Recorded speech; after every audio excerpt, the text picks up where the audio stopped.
Herkese merhabalar, kanalıma hoş geldiniz.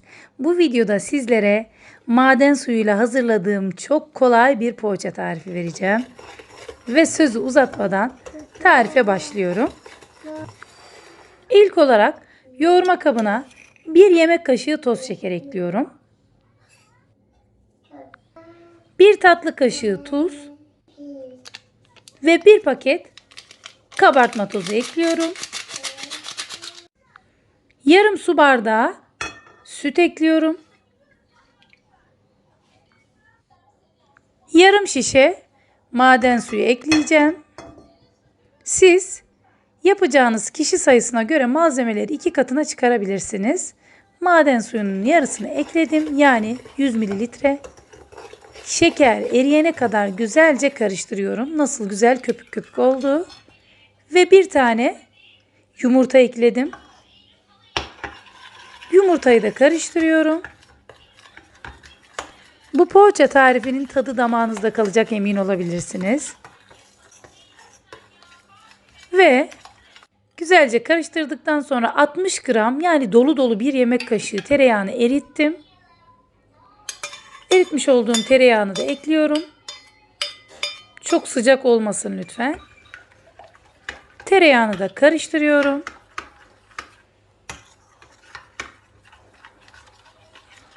Şimdi ununu ekliyorum.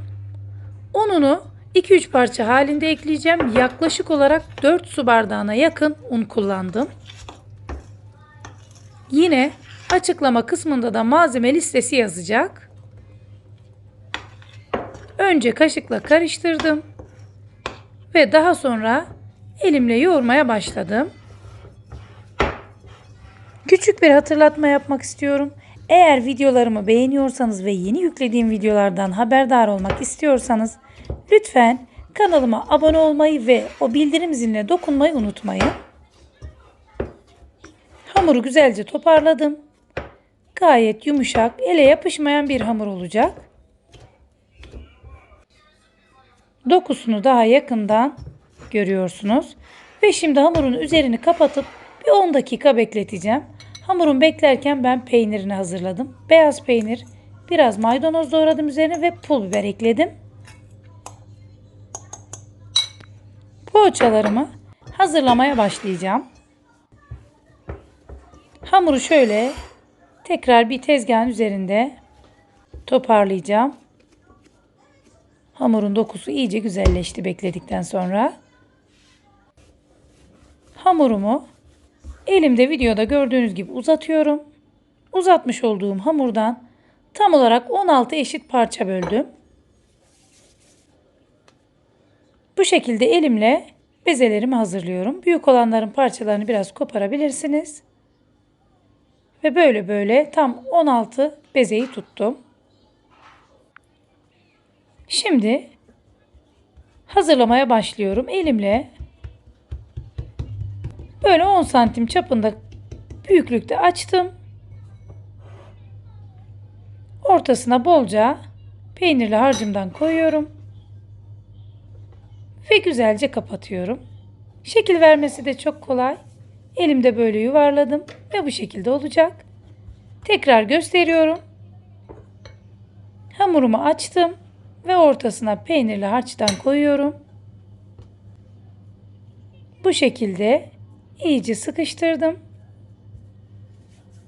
Hafif yuvarlıyorum ve işte bu kadar. Böyle benim gibi 5-6 tanesini açıp iç harçlarını koyup hemen çabuk çabuk yapabilirsiniz. Bütün poğaçalarımı hazırladım. Biraz süt ve sıvı yağını yani birer yemek kaşığı kadar bir yumurta sarısıyla karıştırdım. Her yerlerine güzelce sürüyorum.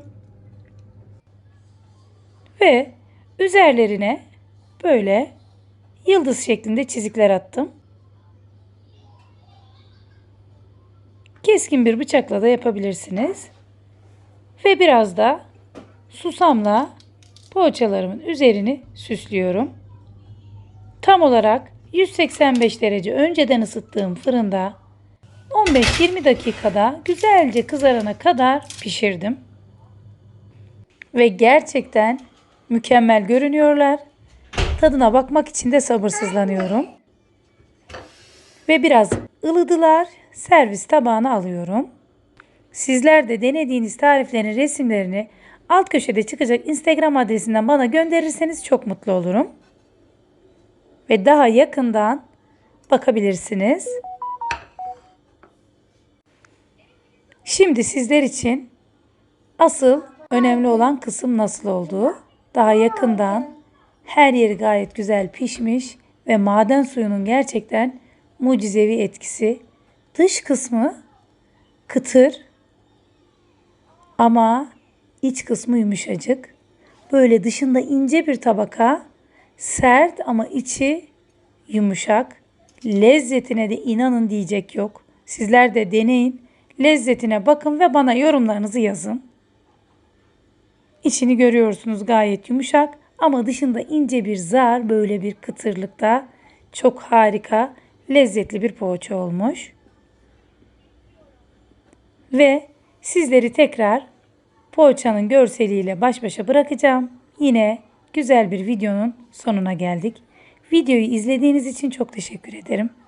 Beğendiğiniz videoları sevdiklerinizle paylaşarak bana destek olabilirsiniz. Yeni videoda görüşmek dileğiyle. Evinizden huzur ve bereket hiç eksik olmasın. Hoşça kalın. Afiyetle kalın. Her şey gönlünüzce olsun.